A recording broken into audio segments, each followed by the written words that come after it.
ओवैसी साहब बहुत कुछ बोले थे, इसमें कोई दो राय नहीं। वो तो ये भी बोले थे कि हम ओवैसी हॉस्पिटल बना देंगे, कोचाधामन में रेलवे लाइन जोड़ देंगे। बोलने का तो बहुत कुछ बोल, लेकिन कुछ हुआ नहीं। कि ये पहला नंबर का गालीबाज पार्टी भारतीय जनता पार्टी और दूसरा नंबर का गालीबाज पार्टी ये AIMIM।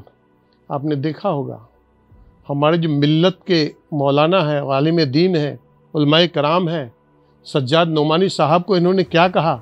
हमारे एक अल्लामा है, मौलाना है, उनको इन्होंने कहा कि लिफाफा पर ज़िंदगी गुजारते हो, तो लिफाफा पर ज़िंदगी गुजारने के लिए बोला।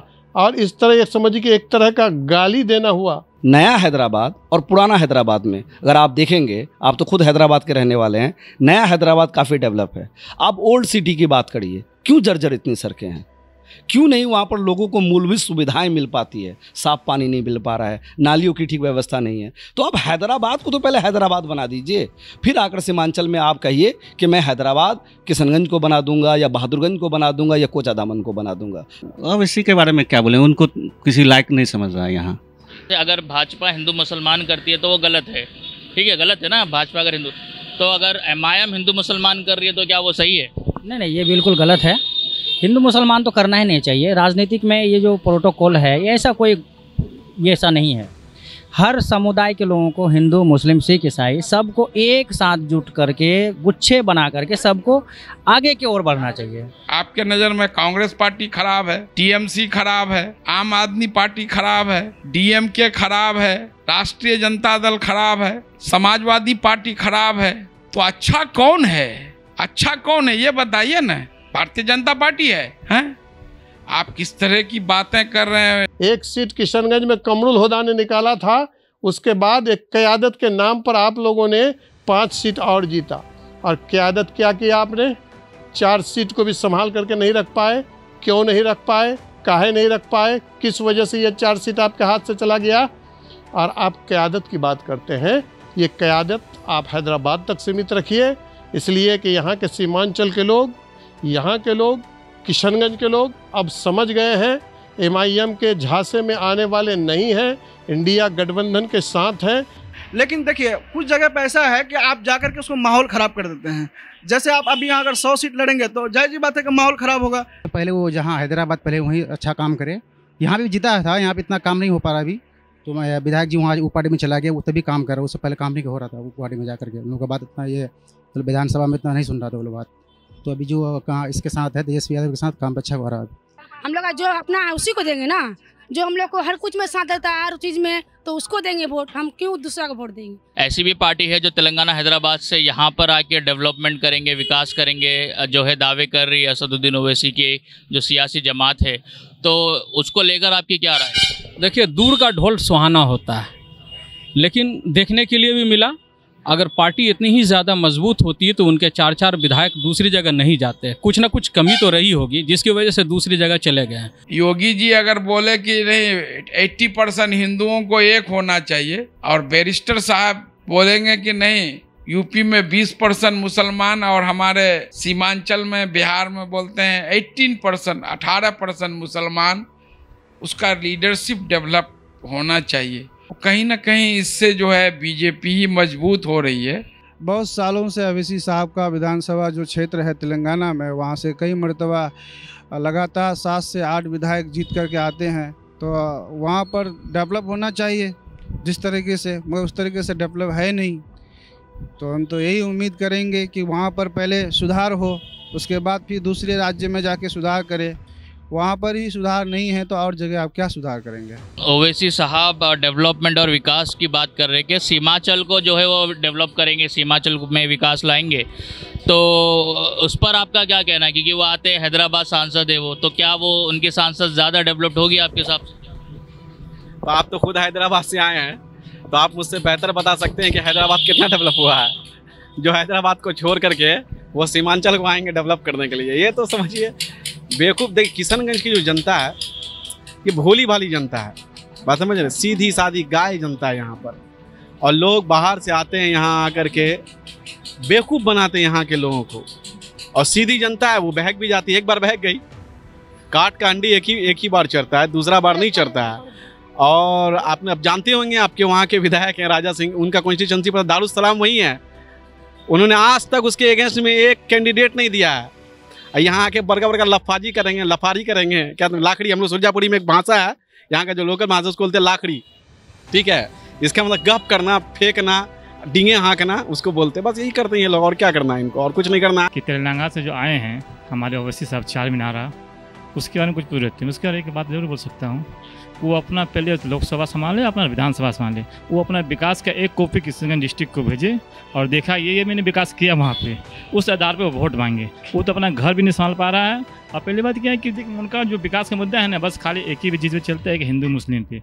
जो हमारे सीमांचल के जो हिंदू मुस्लिम है, गंगा जमुना तहजीब, उनको तोड़ नहीं सकते हैं। और ख़ास करके उनको जो बड़े भाई छोटे भाई जो थे अकबर ओवैसी साहब, वो बोले थे 15 मिनट के लिए आप दिल्ली से प्रशासन हटा दिए, मैं देखिए क्या करता हूँ। मैं उनको कहना चाहता हूँ 15 मिनट के लिए नहीं हटाना है आपको, मैं 24 घंटे के लिए हटा दूंगा, फिर भी आपके इतना हिम्मत नहीं है। आप हिंदुस्तान में कुछ कर सकते हैं या दो भाग में बांट सकते हैं। और तो और अब्दुल ईमान साहब से ज़्यादा नहीं बोल पाऊँगा, मगर ओवैसी साहब जरूर मैं बोलूँगा एक बात और, आप पहले सबसे पहले हैदराबाद संभालिए, उसके बाद सीमांचल में आइए। सीमांचल में भले 30-70 का रेशियो हो सकता है, मगर एक 30% भी 70% उतना ही प्यार करता है जितना 70% लोग 30% प्यार करते हैं। आप उसको तोड़ने की कोशिश ना करें। लेकिन बाद में ये समझ में आए कि हिंदुस्तान जब आज़ाद हुआ था तो मौलाना आज़ाद से ज़्यादा क़यादत करने वाले और सलाहियतमंद लीडर मुसलमानों के कम ही थे। उन्होंने जब इस बात की ज़रूरत महसूस नहीं की कि हमारी एक अलग सियासी जमात होनी चाहिए और उसके लिए एक जमात बनाई जाए और क़यादत खड़ी की जाए, तो अब हमको समझ में नहीं आ रहा है कि इस मुल्क में मुसलमान के नाम पर कोई जमात बनाना, ये सियासी सूझबूझ का तो कोई पहचान नहीं है भाई। एक पार्टी का वर्कर भाग सकता है, विधायक ऐसे नहीं भागता है। लेकिन जब 2 साल से अधिक हो गया, लोगों की समस्या का निदान नहीं हो पा रहा था, तो आपके विधायक को जिस तरह से प्रेशराइज करके जैसे बताते हैं कि हर महीना इतना पैसा दो, इतना ये दो, और बिहार के जो सदर हैं उनका भी मामला ठीक नहीं रहा। लोग वो बोलते हैं आज कि भगौड़ा है, ये है, पार्टी छोड़ दिया। तो अगर अब्दुल ईमान साहब की खास करके बात की जाए तो वो राजद में थे, फिर जदयू में गए, राजद छोड़ के जदयू में गए, उसके बाद फिर कहीं ना कहीं फिर एमआईएम में आए। तो हर पार्टी का अपना अपना, हर व्यक्ति का अपना अपना मामलात रहता है। लेकिन ओवैसी साहब क्या है, आते हैं लोगों को बरगलाने का काम करते हैं। आप अगर बात करेंगे कि बिहार में, मैं बिहार के पर्सपेक्टिव में कि 18% मुसलमान को एक होना चाहिए, मुस्लिम पार्टी के नाम पर, मुस्लिम लीडरशिप के नाम पर, तो वो है 82%। वो अगर इस तरह की बात करते हैं तब फिर आप कहाँ टिकेंगे। 2011 का जो सेंसस हुआ था उसके हिसाब से सीमांचल की जो टोटल पॉपुलेशन है वो बताई जा रही थी 1 करोड़ के लगभग, जिसमें से 49 लाख सिर्फ जो है मुसलमान तबका है सीमांचल में, यानी कि 49.5% समवेयर जो है परसेंटेज बताया जा रहा है। उतनी भागीदारी है यहाँ के मुसलमानों की। मैं तो ये समझता हूँ कि बिहार में अब इनकी क़यादत की ज़रूरत नहीं है। ये जो क़यादत की बात करते हैं, बिहार में कोई ज़रूरत नहीं है। क़यादत अगर करना है बैरिस्टर साहब को हैदराबाद में जाकर के करें। हैदराबाद में इन्होंने 7 सीट से 8 सीट आज तक नहीं कर पाया, 7 सीट में रह गए। और ख़ास करके गोसा महल का सीट जहाँ पर राजा सिंह जीतता है, जहाँ पर दारुस्सलाम ऑफिस है, वहाँ पर आज तक इन्होंने कैंडिडेट नहीं दिया। क्या वजह है? तो पहले तो मैं ये बता दूँ, मेरा नाम मोहम्मद तारिक अनवर है। ओवैसी साहब जब से मोदी जी आए हैं तब से वो भी आए हैं। दूसरा, अभी बहुत बड़ा मामला लेके हर पार्टी भुनाने का मुसलमान का काम कर रहा है। वक्फ बोर्ड, वक्फ बोर्ड की ज़मीन कौन कब्जा किए हुआ है ये पहले बताए, ठीक है? वो प्रॉपर्टी किसके पास है?